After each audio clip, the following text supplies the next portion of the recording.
Hi guys, welcome back to our YouTube channel. So in this video tutorial, I'm going to show you how to fix enable to establish connection with game server error in Counter-Strike 2.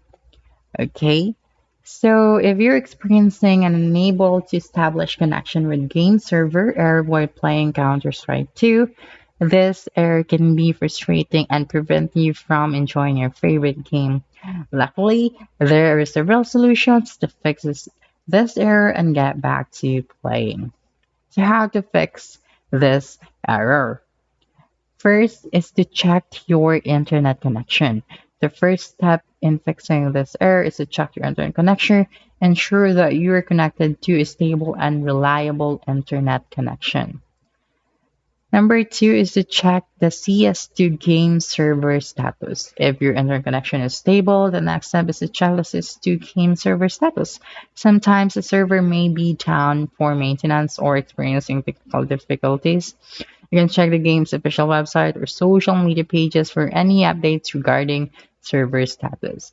Step 3 is to disable firewall and antivirus. If the game server is up and running, the next step is to check your firewall and antivirus settings, because sometimes these programs can interfere with the game's connection to the server.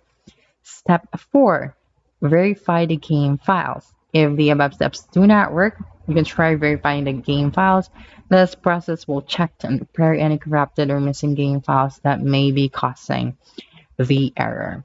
The next one is to reinstall the game. You can try reinstalling the game if none of the above steps work. This process will ensure that you have a clean and updated version of the game. So if you want more information about these steps and how to fix that error, just visit this website. Okay, so that's it. Don't forget to subscribe to our YouTube channel for more video tutorials in the future. Bye.